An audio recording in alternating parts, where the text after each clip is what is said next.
ఈ సారీ చూడండి మేడం, ఇది కూడా చూడండి మేడం. చెప్పనా ఇది ఎలా ఉంది? నీకు సారీ బాగుండదా? బాగుండదా బామ్మగారు, ఈ పోచంపల్లి సారీ మీకైతే సూపర్ గా ఉంటది. ఏంటయ్యా నేను ఎలా కనపడుతున్నాను? ఇది సన్యాసులు కట్టుకునే చీర. లేటెస్ట్ గా ఏదైనా షిఫాన్ చేసి చూపించు. ఈ చీర చూడండి మేడం. ఈ సారీ ఎంత? 1300 అమ్మా. 1300? ఎందుకయ్యా దానికి 1300? ఒక్కసారి అవుతుందే డోర్ కట్టిన కూడా పనిచేయవు. ఇచ్చే రేట్ చెప్పు. ఏమయ్యా ఆఖరిసారిగా అడుగుతున్నాను, 300కి ఇస్తావా? అంత రేట్ ఏందిలే మేడం, ఫ్రీగా తీసుకోండి. ఏం ఒళ్ళు బలిసిందా? ఆ? ఒంటరిగా ఉన్నాను కదా అని సరసాలు అడగా అనుకున్నావా? ఎవరు? నేనా? మీతోనా? ఏ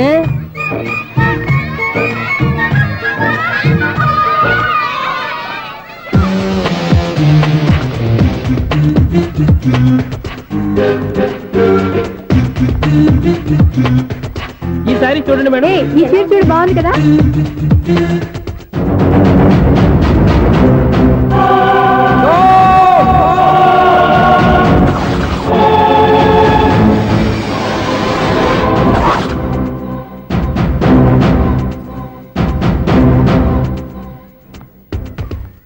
మీరు అసలు మనుషులేనా? ఇక్కడ ఇంతమంది ఆడవాళ్ళు ఉన్నారు, అక్కడ పసిపిల్లాడు బావిలో పడబోతుంటే ఎవరు పట్టించుకోరా? అయ్యో పిల్లాడు ప్రాణాలు పోతున్నాయని ఎవరు పరిగెత్తరా? చీరలో బట్టలు కొనుక్కోవచ్చు, తప్పులేదు. కానీ పిల్లలు ఏం చేస్తున్నారు, ఎక్కడున్నారు అని గమనించాల్సిన అవసరం మీకు లేదా? నేను ఒక్క క్షణం ఆలస్యంగా వచ్చుంటే మీ బట్టలు అతని ప్రాణాలు రక్షించేవా? మీ చీరలు అతని ప్రాణాలు పోసేవా? ఒక నిండు నూరేళ్లు బతకాల్సిన ఓ పసివాడి నిండు ప్రాణాలు ఒక నిండు బావిలో పడి. ఏమైంది అంకుల్?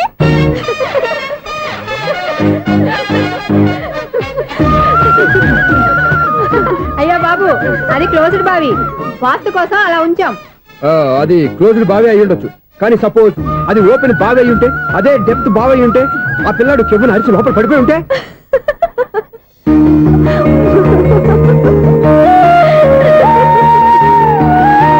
నవ్వడం కాదు, అందరూ ఆలోచించాలి. నవ్వడానికి ఒక నిమిషం చాలు, ఏడవడానికి 1/2 నిమిషం కూడా పడదు. ఆ ఏడుపు ఎన్ని యుగాలు వెంటాడుతుందో మీకేం తెలుసు? Fantastic dialogue. ఈ డైలాగ్ నేను సినిమాల్లో పెట్టుకోవచ్చా? తమరెవరు? ఇన్సల్ట్. నేనెవరో తెలీదా? The famous film director Sunil Leela Bansali. Bansali Bansali Sunil Leela బన్సాలా? ఆ పేరు ఇప్పుడు లేదే. ఏదైనా డైరెక్ట్ చేసేస్తేగా తెలియటానికి. నేను చెప్పేది ఫ్యూచర్ లో ఫేమస్ డైరెక్టర్. బొందలే. మీరు ఏం మాట్లాడుతున్నారో అందరికీ అర్థమయ్యేలాగా పెద్దగా మాట్లాడుకోండి. మీరెవరు సార్? ఎవరో పెద్దగా రిపీట్ చేయి. మీరెవరు సార్? ఇప్పుడు అర్థమైంది నేనెవరా. ఆ మాట నేను నిన్నడగాలి. సార్, నాకు యూబీ గ్రూప్ ఆఫ్ కంపెనీలో అసిస్టెంట్ మేనేజర్ గా జాబ్ వచ్చింది. ఉండటానికి ఒక ఫ్లాట్ కావాలి. అర్థమైందా? అద్దెకి ఫ్లాట్ కావాలంట. ఎందుకు వస్తావు? నాకు ఏమైనా చూడనుకున్నావా ఏంటి? ఆ మాట నువ్వే పబ్లిసిటీ ఇవ్వక్కర్లేదు. అచ్చరే, ఇంతకీ నువ్వు బ్యాచులర్ వేరా? అవునండి, నేను బ్యాచులర్నే. బ్యాచులర్స్ కి ఇక్కడ స్థానం లేదు, ప్లాట్లు లేవు. ఫ్లాట్స్ లేకపోవడం ఏంటి? బ్యాచులర్స్ అంటే అంత చీపా? ఆ మాటకొస్తే మన పాత ప్రధాని బ్యాచర్ కాదా? పక్క రాష్ట్రంలో ముఖ్యమంత్రి బ్యాచర్ కాదా? ప్రెసిడెంట్ బ్యాచర్ కాదా? ఈ ఫ్లాట్స్ లో ఈవిడ బ్యాచర్ కాదా? పెళ్లికి ముందు నువ్వు బ్యాచర్ కాదా? ఆయన ఇప్పటికీ బ్యాచులరే. బాగా చెప్పావు. ఈ బ్యాచులర్ కి నేను ఫ్లాట్ ఇవ్వను. ఈడిచ్చిందంటే రాఘవేంద్రరావు లాంటి డైరెక్టర్ కి, జంజాల్ లాంటి రైటర్ దొరకవు. 13 రూమ్ లో ఉంది కానీ లగేజ్ అక్కడ. అక్కడ తీసుకురా. అతని కోసం ఎంత భూమి ఖాళీ చేస్తానంటే. వెల్కమ్. ఇదే నా ఫిలిం ఛాంబర్. ఇదేంటిది ఎలా ఉంది? ఇలాగే ఉంటది. నాకు ఏదైనా సరే ఆర్టిస్టిక్ గా, ఆర్టిఫిషియల్ గా ఉండాలి, అప్పుడే లైక్ చేస్తాను. నువ్వు శంకరాభరణం శంకర శాస్త్రి గారి గడప తాకితే స్వరాలు పలికినట్టు నువ్వు ఈ ఫ్లాట్ లో ఏం తాకినా నరాలు తెగుతాయి. ఈడేంటి పట్టపగల తాగేస్తున్నాడు? వీడికి ఇంకో క్వాలిటీ కూడా ఉంది. కాస్ట్యూమ్ డిజైనర్ కూడానే. సమంత ఫాక్స్ దగ్గర నుంచి సుమంత దాకా ఈడే కొడతాడు. ఏంటి చెప్పులా? కాదు, బట్టలు. చూస్తుంటే అలా లేడు. అయినా బట్టలు కుట్టేవాడి రూమ్ లో పెట్టుకోవడం ఏంటి? వాడేవాడు నన్ను పెట్టుకోవడానికి, వాడిని నేను పెట్టుకున్నాను. అంటే ఈ ఫ్లాట్ నీది కదా? టాలెంట్ తప్ప ఈ ప్రపంచంలో నాకంటూ ఏదీ లేదు. నా అదృష్టం కొద్దీ ఆయన ఈ ఫ్లాట్ ని అద్దెకి తీసుకున్నాడు. అందులో సగం నాకు అద్దెకిచ్చాడు, అందులో సగం నేను నీకు అద్దెకిస్తా. ఓహో, అండర్స్టాండింగ్. ఇంతకీ అద్దె ఎంత? అది నన్ను అడుగు. 6000. అయితే 2000 ఇస్తే సరిపోతుంది. ఎలా సరిపోద్దండి? ఆయన ఈ ఫ్లాట్ ని 6000కి అద్దెకి తీసుకుని అందులో సగం 2000కి నాకు అద్దెకిచ్చాడు, అందులో సగం 4000కి నేను నీకు అద్దెకిస్తాను. ఈ లెక్క ఏంటి ఇంత కన్ఫ్యూజ్ గా ఉంది? నీకే కాదు, మొదటి నుంచి వాడు నాకు కూడా అలాగే చెప్తున్నాడు. ఈ కన్ఫ్యూజన్ ఏమీ లేకుండా ఉండాలంటే 4000 ఇచ్చేయండి, సరిపోద్ది. 4000 మరీ టూ మచ్ గా ఉంది. అయితే 6000 ఇచ్చేయండి. సునీల్,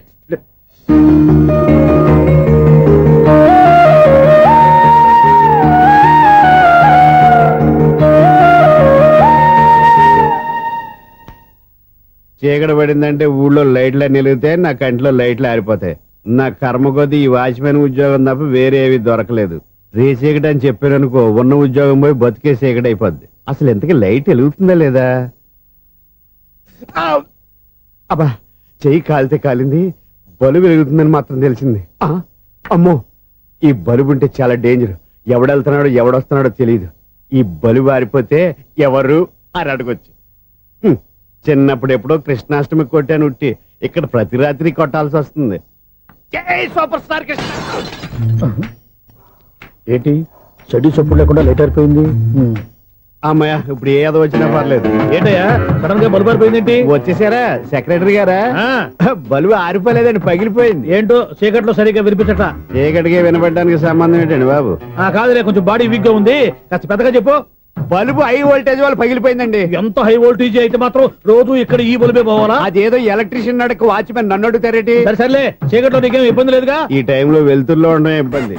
అమ్మో, ఏదో కారు వస్తుంది. ఇదిగో. ఎవరదే? ఇదిగో, ఏంటయ్యా ఎందుకు గేటు తీసావు? కారు వచ్చింది కదండి. కారా? ఆ, ఇది ఇప్పుడు ఆర్ని కొట్టాడు, వినపడలేదా? హార్న్ కొట్టాడా? హార్న్ చూడా వినపడింది. బతికించారు. హార్న్ వినపడింది కానీ కారు కనపడలేదే. అదేనండి, మీ బ్యాక్ నుంచి వెళ్ళింది కదా మారుతి జన. నా బ్యాక్ నుంచి మారుతు జరగలేదా?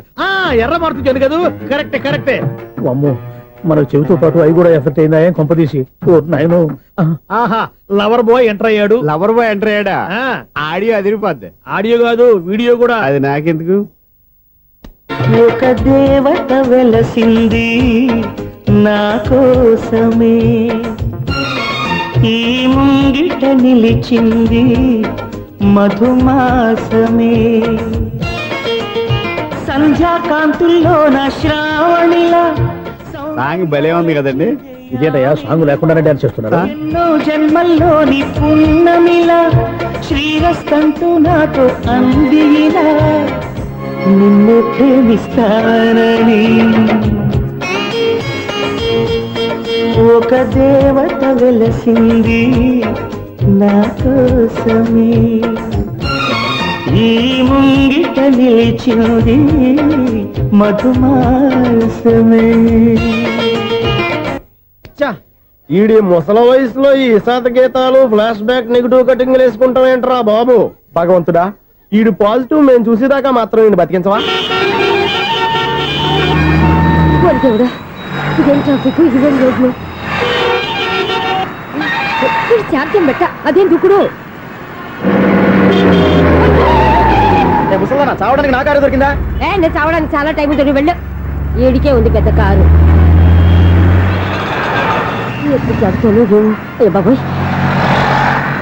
అయ్యయ్యో, ఆగండి కాసేపు.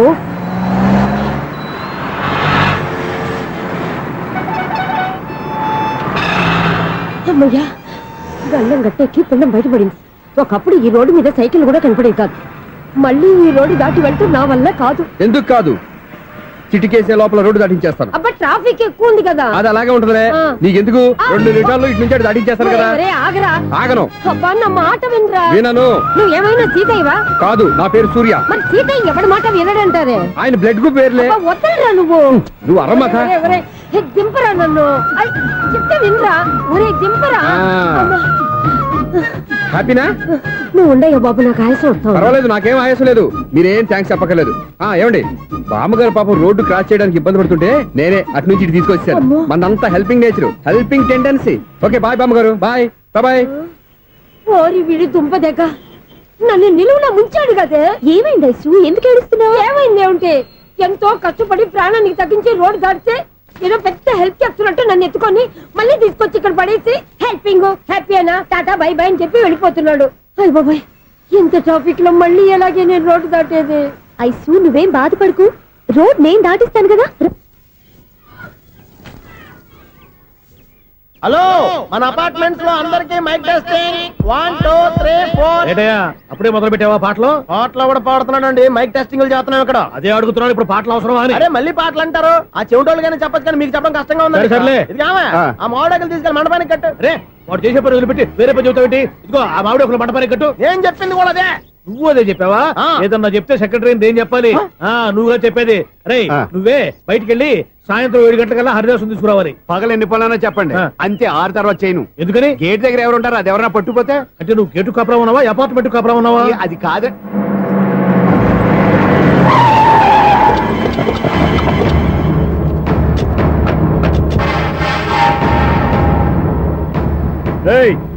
రిజిస్ట్రార్ రంగనాథం గారి ఫ్లాట్ ఎక్కడరా? రిజిస్టర్ బుక్ నా దగ్గర ఎందుకు ఉంటుంది? ఆఫీస్ లో ఉంటుంది. ఏమండి, ఆయన కొట్టొద్దు. రిజిస్టర్ గారు 2nd ఫ్లోర్ 206 లో ఉంటున్నారు. వెళ్ళి వాడిని లాక్కరండి రా.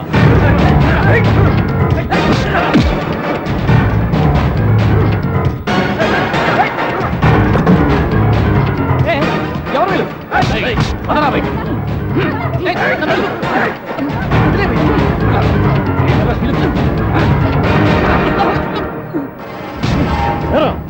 నిన్న నువ్వు పెళ్లి చేసిన దేవి మోహన్ ఎక్కడరా? తెలీదు. దొంగతనంగా పెళ్లి చేయడం తెలుసు, కానీ వాళ్ళు ఎక్కడున్నారో మాత్రం తెలియదారా? దొంగతనంగా చేయాల్సిన క్రమం నాకేంటి? పెళ్లి చేసుకుంటామని 15 రోజుల ముందు ఎవరు అప్లై చేస్తే వాళ్ళ పేర్లు నోటీస్ బోర్డులో పెడతాం. అపోజిషన్ రాకపోతే లీగల్ గా పవర్ తో పెళ్లి చేస్తాం. పెళ్లి చేయటమే మా బాధ్యత. పెళ్ళైన తర్వాత వాళ్ళెవరో ఏంటో మాకు అనవసరం. ఓహో, 15 రోజుల ముందు అప్లై చేసుకుంటే నీ పవర్ తో లీగల్ గా నువ్వు పెళ్లి చేసేస్తావన్నమాట. ఇది నీ కూతురేగా, ఇప్పుడే అప్లై చేసుకుంటున్నాను. 15 రోజుల తర్వాత పెళ్లి, ఆ రోజే శోభన. అప్పటి వరకు ఇది నా దగ్గరే ఉంటుంది.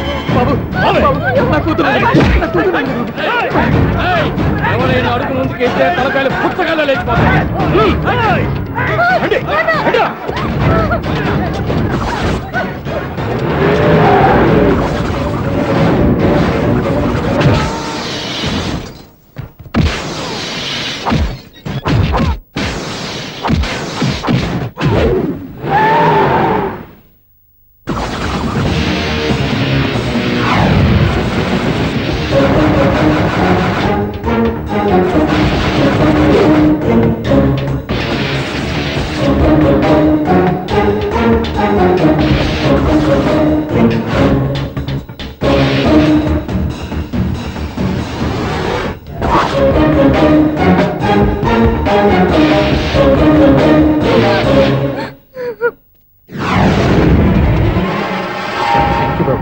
నా కూతురు జీవితాన్ని కాపాడావు.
మళ్ళీ గుట్టిపోయా ఇంతమందిని సౌండ్ లేకుండా. ఎనీవే కంగ్రాచులేషన్స్, సమయానికి వచ్చి కాపాడావు దేవుళ్ళగా. దేవుడు నేను కాదండి, ఆయన.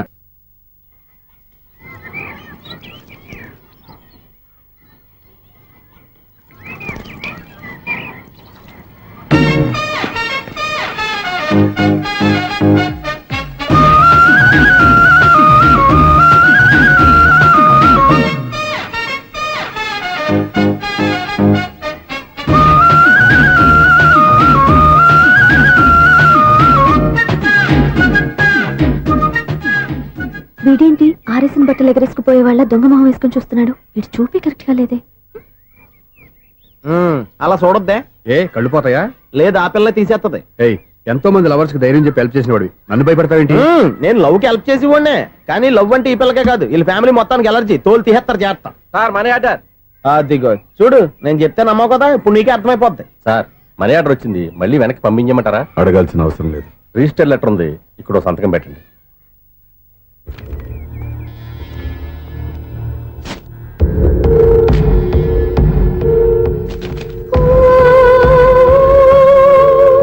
ఆ మనీ ఆర్డర్ ఎక్కడి నుంచి వచ్చింది అనుకున్నావు? నువ్వు ఇందాక నుంచి ఇలా చూస్తున్నావే, స్వప్న వాళ్ళ అక్క దివ్య దగ్గర నుంచి. ఆ అమ్మాయి ఎవరినో ప్రేమించింది, వాళ్ళ నాన్న దగ్గరికి వచ్చి పెళ్లి చేసుకుంటానని అడిగింది. కామన్ గానే మాస్టర్ ఒప్పుకోలేదు. దాంతో అమ్మాయి అతను పెళ్లి చేసుకుని హ్యాపీగా సెటిల్ అయిపోయింది. కానీ ఈ కుటుంబం ఏ ఇబ్బందులు పడకూడదనే ఉద్దేశంతో ఆ అమ్మాయి ఉద్యోగం చేస్తూ నెల నెల ఇంటికి మనీ ఆర్డర్ పంపిస్తుంది. ఈయనేమో అమ్మాయి ఎప్పుడో చేసిన పనికి ఇప్పటికి కూడా మండిపోతా మనీ ఆర్డర్లు వెనక్కి పంపించేస్తున్నాడు. అలాంటి ఇంట్లోకి నువ్వు ప్రేమ పేరుతో ఎంటర్ అవుతావని చూస్తున్నావు. నిన్ను కూడా లెటర్స్ ఇన్సైడ్ సించేస్తారు జాగ్రత్త. నా మాట నీ అమ్మాయిని వదిలేసుకో, నీకు ఇంకొక అమ్మాయిని ఎత్తి పెడతాను. నేను ఎలా కనిపిస్తున్నాను? చాలా అందంగా ఆరోగ్యంగా కనపడుతున్నావు బాబు. నువ్వే ఇబ్బందుల్లో పడకూడదనే ఉద్దేశంతో చెప్తున్నాను. నా మాట ఇంటేను లేదా నీ కర్మ.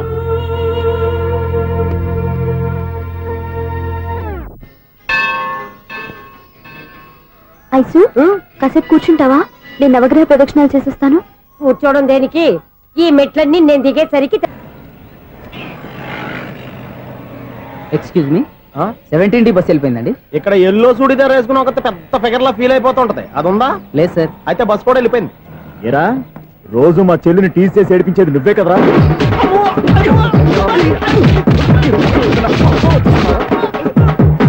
నల్ల నాయాల ఇంకోసారి నా చెల్లి జోలికి వచ్చావా చంపేస్తా. జాగ్రత్త. ఫోన్లే కదా అని మాట సాయం చేస్తే దెబ్బలు తినాలా? అందుకే ఈ రోజులు ఎవడో సాయం చేయట్లా. బాగా కుమ్మినట్టున్నారు. వద్దన్న మొహమాట పడి గట్టి కుమ్మేరు. బస్ వచ్చింది పద.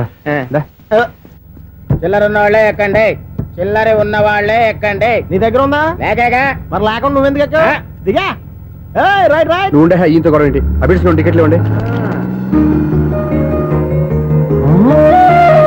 Ticket ticket ticket ticket. ఇదా లాజిక్. బైక్ ఎందుకు రిపేర్ అయింది ఇప్పుడు అర్థమైందిరా. బోడీ డౌట్లు వద్దు, కాస్త సైలెంట్ గా ఉండు.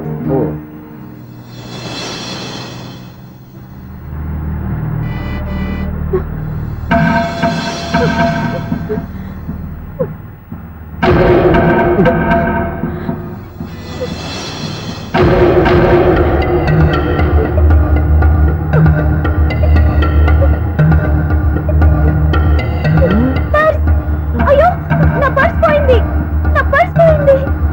కనక బస్ ఆపండి ప్లీజ్, బస్ ఆపండి. డబ్బులున్నాయా పర్సులో? పరసలో డబ్బులు లేకపోతే కూరగాయలు ఉంటాయా? చాలా డబ్బుంది. ఇలా చేతితో గట్టిగా పట్టుకున్నాను, ఇంతలోనే ఎవడు లాగేశాడు. నువ్వేం టెన్షన్ పడకమ్మా, ఒక్కొక్కళ్ళ కిందకి దింపి చెక్ చేసి నీ పర్సు నీకు ఇస్తాను. అబ్బారా బస్ ఆపు. రా అమ్మాయి చెక్ చేయండి. రా నువ్వు రా. కండితులు గారు ఏంటమ్మా? ఒకసారి ఆ బ్యాగ్ చెక్ చేయండి. ఇదే నా పర్స్. చేస్తున్న పని చూస్తారే. అలా తింటున్నారా? వావ్, అమ్మాయి టైమింగ్. ఈ అమ్మాయి క్యారెక్టర్ నాకు బాగా నచ్చేసింది. నాకు అస్సలు నచ్చలేదు. ఒక మగోడిని మగోళ్ళ చేత కొట్టించేస్తుందా? అదే కదా డైనమిజం అంటే. ఎలాగైనా అమ్మాయి ఇంట్లో అడుగు పెట్టాల్సిందే. బాబు ఎవరో అమ్మాయి మీద చేయొత్తేనే బస్సులో బంతాట ఆడేసుకుంది. నువ్వు డైరెక్ట్ గా ఇంట్లో కాలెట్టే వరకు కన్సెషన్ కింద ఒక్కలు కూడా మిగలనే. ఒక కాలు పోయినా పర్లేదు, అడుగు ముందుకే, ఆమె ఇంటికే.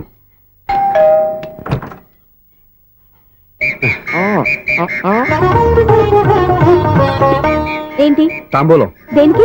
నీకు కదలే మాస్టర్ గారు. నాన్నగారు ఇంట్లో లేరా? ఎవరు? ఓ నమస్కారం మాస్టారు. నమస్కారం. అరే ఏంటిది? ఎవరు నువ్వు? నన్ను గుర్తుపట్టలేదా మాస్టారు? నేను సూర్యని. సూర్య? అదేనండి, 1990 సంవత్సరంలో పాలకొల్లో వివేకానంద స్కూల్లో మీరు టీచర్ గా పనిచేశారు కదా? చేశాను. అదే సంవత్సరం మీ దగ్గర నేను 10th క్లాస్ చదివాను, గుర్తుందా సార్? ముందు నువ్వు ఏం దగ్గర చదవలేదు, గుర్తు తెచ్చుకో. రేయ్, ఆలు గుర్తున్నంత కాలం వాటిని దిద్దించిన మాస్టర్ని ఎవరు మర్చిపోరా? మరి నేను మర్చిపోయానే. నువ్వు గురుద్రోహివి, దేశద్రోహివి, నీకు నాకు తేడా లేదంట్రా. అప్పట్లో నేను బాగా పూర్ స్టూడెంట్ మాస్టర్. మీరు ఒక దెబ్బ కూడా కొట్టకుండా ఓపిక్ గా దారిలో పెట్టారు. అందుకే ఫస్ట్ క్లాస్ లో పాస్ అయ్యాను. ఓ పెద్ద కంపెనీలో జనరల్ మేనేజర్ అయ్యాను. ఇప్పుడు కూడా నన్ను గుర్తుపట్టలేదా మాస్టర్? అది ప్రతి సంవత్సరం ఎంతో మంది స్టూడెంట్స్ చదువుతుంటారు, పాస్ అయి వెళ్ళిపోతూ ఉంటారు. అందులో నిజమే, జైలుకి ఎంతో మంది ఖైదీలు వస్తుంటారో పోతుంటారో. అందులో ఎంతమందిని జైలు గుర్తు పెట్టుకుంటాడో. అదే బుద్ధిగా బడిలో కూర్చొని చదువుకున్న వాడికి, బడెగ్గొట్టి బీడీలు తాగడం నేర్చుకున్న వాడికి ఉన్న తేడా. అందుకే తను జనరల్ మేనేజర్ గా ఎదిగినా కూడా నన్ను గుర్తు పెట్టుకుని వెతుకుంటూ వచ్చాడు. నువ్వేమో సినిమాలు తీస్తాను, డైరెక్ట్ చేస్తాను, గాలి కబుర్లు చెప్తూ జీవితాన్ని పాడు చేసుకుంటున్నావు. మధ్యలో నన్ను పొగుడతారు ఎందుకు? మీ శిష్యుని పొగుడుకోండి. ఇది పొగడ్త కాదు, నా శిష్యుని చూస్తే నాకు గర్వంగా ఉంది. లక్ష్మి, సూర్య. అవును, సూర్యనే. సూర్య మనం పాలకొల్లో ఉన్నప్పుడు నా దగ్గర చదువుకున్నాడు. ఇప్పుడు మంచి పొజిషన్ లో ఉన్నాడు. నమస్కారం అండి. అలా చూస్తున్నారండి, మీరు కూడా గుర్తుపట్టలేదా? తీసుకోండి మాస్టర్. ఏంటిది? దేవుడి దగ్గరికి వెళ్ళేటప్పుడు, గురువు దగ్గరికి వెళ్ళేటప్పుడు ఒట్టి చేతులు తెల్లకూడదు అంటారు. అందుకే మా వాడు గట్టి చేతులతో వచ్చాడండి. తీసుకోండి మాస్టర్.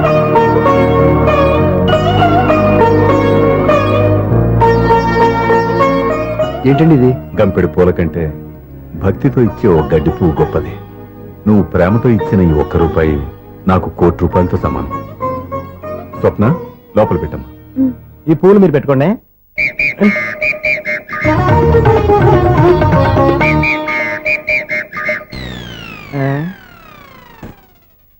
క్లీన్ బౌల్డ్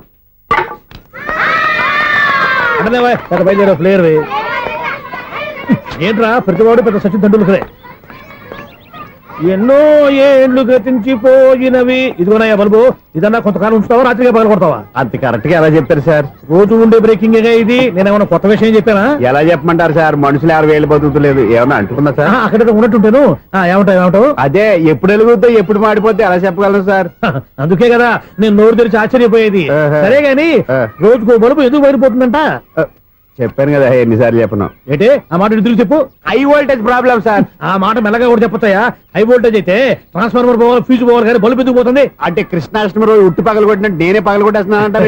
అది కాదయ్యా, నువ్వు కాకపోతే ఇంకో పనికి బాగా ఎవరన్నా పగల ఇది బాలండి. బాలు సరే సౌండ్ లేకుండా వచ్చిందే. సౌండ్ చేస్తూ రావడానికి ఇదేనా అంబులెన్సా? అంతేరే, బాల్కు సౌండ్ ఎందుకుంటుంది? అచ్చరే అంత ఫాస్ట్ గా వచ్చే బాల్ ని లటక్కులు పట్టేసావంటే నీ అయిపోవరే అయ్యా. నైట్ పవర్ ఇప్పుడేం చూసారు? నైట్ టైం చూడాలి. ఇదిగో ఎందుకంటే మొహానికి చేయడం పెట్టుకుంటావు, ఏం పండుకోకూడదా? ఎవరే నేను మీకులాగా కదండి. బాగా చెప్పావు, కానీ నాకు ఒక విషయం అర్థమైందిలే. ఏంటండి? బల్బు ఎందుకు పగులుతుందో నాకు అర్థమైందిలే. ఇది నీ పని కాదు, పిల్లల పని. ఇదిగో ఈ పిల్లల సంగతి రేపు మీటింగ్ లో పెట్టి తెలిసేయాలయ్యా. రాత్రి ఒకసారి వచ్చి రాత్రి నేను మీకు కనిపిస్తాను కానీ మీరు నాకు కనిపించొద్దు. అది కాదయ్యా, ఎందుకంటే నచ్చుతావు, పెద్దగా మాట్లాడు. ఈ వాచ్మెన్ ఒక్కసారి చెప్తే 100 సార్లు చెప్పినట్టే. ఈ బల్బు పెట్టినాయండి ముందు నన్ను. ప్రతివాడు అట్ట అనుకుంటే ఇక నా పరిస్థితి ఏంటి?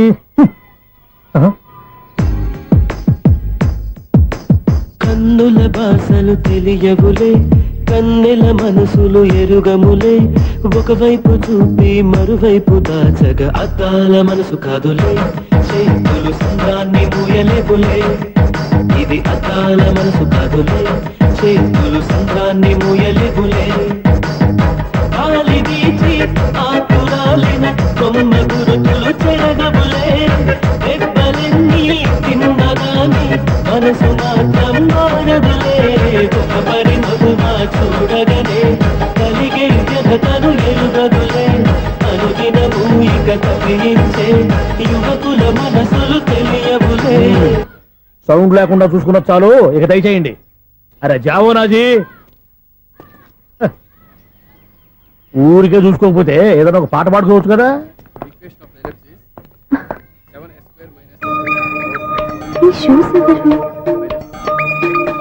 -26y + 10 = 0. అరే ఈ ప్రాబ్లం సాల్వ్ చేయడం ఇంత ఈజీనా? మరేమనుకున్నావు? అక్కనే ఏ ప్రాబ్లం అడిగినా భయపెట్టి చంపేస్తుంది అంకుల్. అలా భయపడకూడదమ్మా. అర్థం చేసుకుంటే మ్యాథమెటిక్స్ అంత ఇంట్రెస్టింగ్ సబ్జెక్ట్ ఇంకోటి లేదు. మీకు మ్యాథమెటిక్స్ వచ్చా? వచ్చా, ఈ పుస్తకాలను రాసిన మన శిశిరా. చా నువ్వు ఫర్దర్ గా ఏం చదవాలనుకుంటున్నావు? ఇంజనీరింగ్. Very good. నేను కోచింగ్ ఇచ్చానంటే మెరిట్ గ్యారంటీ. నీకు ఎలాగైనా ఇంజనీరింగ్ సీట్ ఇప్పించే బాధ్యత నాది. ఏమైనా మాట్లాడతావా? నిన్నే అనుకుంటా. నన్ను కాదులే. నిన్నరా నేను రావడం హాఫ్ అన్ అవర్ లేట్ అయిందని ఎవరితో పడితే వాళ్ళతో మ్యాచ్ చూపించుకుంటావా? ఎవరో ఏంటమ్మా, నా దగ్గర చదువుకున్న నా స్టూడెంట్ నా కొడుకు నేర్పిస్తూ ఉంటే నాకెంత సంతోషంగా ఉందో తెలుసా? నేర్చుకుంటే నేర్చుకున్నాడు, మధ్యలో నన్ను కమెంట్ చేయడం దానికి? అసరే నువ్వు వెళ్ళిన పని ఏమైంది? ఏం కాలేదు నాన్న.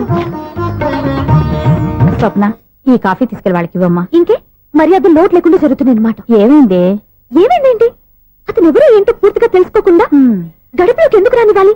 ఎవరో ఏంటి, మీ నాన్నగారు స్టూడెంట్ అని చెప్పాడు కదా. మనిషి మంచివాడు, మర్యాదస్తుడు. పైగా మన కుటుంబం అంటే చాలు చాలు ఈ ఉపన్యాసాలు. వెళ్ళి కాఫీ సమర్పించుకో. నీకు ఈ మధ్య పిచ్చికోపం ఎక్కువైంది. పిచ్చి నాకు కాదు, నీకు పట్టింది. అతని మంచి మర్యాద ఏంటో ఆ దొంగ చూపుల్లోనే తెలుస్తోంది. కాఫీ థ్యాంక్స్ అండి. తీసుకో బాబు. ఏంటండి స్వప్న కోపం కాఫీ కన్నా వేడిగా ఉన్నట్టుంది? అది కోపం కాదు, జాబ్ కోసం ఇంటర్వ్యూకి వెళ్ళింది. రిజల్ట్ ఫేవర్ గా రాకపోయేసరికి అప్సెట్ అయింది. స్వప్న జాబ్ కోసం ట్రై చేస్తుందా? అంత రియాక్షన్ అవసరం? ఈ ఓవర్ యాక్షన్ ఆపు. ఓకే, అసలు ఈ విషయం నాకు ముందే చెప్పొచ్చుగా. మా సమస్యలు నీకెందుకు చెప్పటం అని? అదేంటి సార్, మీ సమస్యలు నా సమస్యలు కావా? నేను మాస్టర్ అనే గౌరవంతో మీకు ఎంత దగ్గర అవుదాం అనుకున్నా, మీరు మాత్రం నన్ను దూరంగానే ఉంచుతున్నారు. అచ్చి బాబు, వీడు సెంటిమెంట్ మీద ఎక్కువ వర్కౌట్ చేస్తున్నాడు. ఒరేయ్, మా అమ్మాయికి ఉద్యోగం కావాలి, ఒక మంచి ఉద్యోగం చూసి పెట్టాలని ఒక్క మాట ఆర్డర్ వేసుంటే నిమిషాల్లో వెళ్ళి క్షణాలు ఉద్యోగం సంపాదించేవాడిని. నీకెందుకు అనవసరంగా ఇబ్బంది? మీరు ఇంకేం మాట్లాడదు, నన్ను ఆశీర్వదించి పంపించండి. స్వప్నకు ఉద్యోగం గ్యారెంటీ. ఇదిగోండి సార్ అపాయింట్మెంట్ ఆర్డర్. ఇంత త్వరగా ఉద్యోగం ఎలా సంపాదించావయ్యా? అది సాఫ్ట్వేర్ కంపెనీలో ప్రోగ్రామర్ గా నెలకు 25,000 జీతం. 25,000? సార్ చూసారా మీరు ఒక కార్డ్ రేసారో లేదో బాబాయ్ హోటల్ నుంచి ఇడ్లీ తెచ్చిన ఈజీగా జాబ్ తెచ్చాడు. అదే ఎలా సంపాదించాడా అని. నా సర్కిల్ లో హైలీ ఇన్ఫ్లుయెన్స్డ్ ఫ్రెండ్స్ ఉన్నారు. అవునండి నా అలాంటి వాళ్ళు చాలా మంది ఉన్నాం. ఈ శుభ సందర్భంలో నీ గురించి ఎందుకయ్యా? పోనీ అన్న విశాల సమయం కేటాయించండి నా కోసం. నువ్వు ఉండరా. సార్ రేపు పొద్దున 9 గంటలకల్లా అపాయింట్మెంట్. నేను ఆఫీస్ దగ్గర వెయిట్ చేస్తుంటాను. స్వప్న అక్కడికి వచ్చేయమనండి, ఆఫీస్ లో జాయిన్ చేసి వెళ్ళిపోతాను. ఉండు బాబు, కాఫీ తాగి వెళ్తు గాని. కాఫీ ఏంటండి, రేపు డైరెక్ట్ గా భోజనానికి వచ్చేస్తాను. చూసారా కప్పుతో పోయిదాన్ని కంచం దాకా తెచ్చేసుకున్నాడు మావాడు. నువ్వు రారా.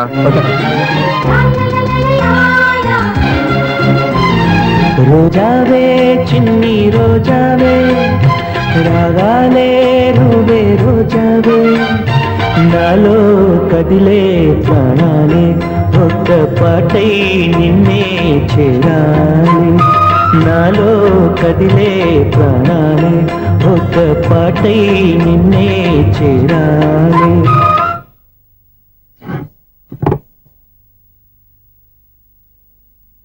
అన్నం పెట్టనా? రామా కూర్చో. చాలమ్మా.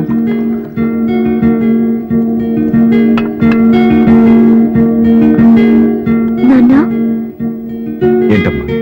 నీతో ఒక విషయం చెప్పాలి. ఏమీ అనుకోరుగా? చెప్పమ్మా. ఈ జాబ్ చేయటం ఎందుకో నాకు ఇష్టం లేదు. అర్థమైందమ్మా. నీ అంతటా నువ్వే ఉద్యోగం సంపాదించుకోవాలని నీ ఆలోచన. నీ ఉద్దేశం మంచిదే కాదమ్మా. కానీ రేపు ఈ జాబ్ లో నువ్వు జాయిన్ అవుతున్నావు. నాన్నా, నేను ఎందుకు చెప్తున్నానో అర్థం చేసుకో. నా కూతురికి ఉద్యోగం కావాలని నేను అడగకుండానే అపాయింట్మెంట్ ఆర్డర్తో వచ్చాడు సూర్య. ఆ ఉద్యోగం కోసం అతను ఎంతమంది చుట్టూ తిరిగాడో, ఎన్ని అవస్థలు పడ్డాడో నాకు తెలియదు, కానీ ఈ మాస్టారికి ఏదో చేయాలన్న ఆరాటం అతనిలో కనిపించింది. నువ్వు ఇప్పుడు ఈ జాబ్ చేయనంటే అతను పడ్డ కష్టానికి విలువ లేకుండా పోతుంది. అతను చూపించిన అభిమానాన్ని అవమానించినట్టు అవుతుంది. నీకు ఇష్టం లేకపోతే నువ్వు ఎప్పుడు మానేయాలనుకుంటే అప్పుడు ఆ ఉద్యోగం మానే. కానీ రేపు నువ్వు ఆఫీస్కి వెళ్తున్నావు, నీకోసం కాదు, నా కోసం.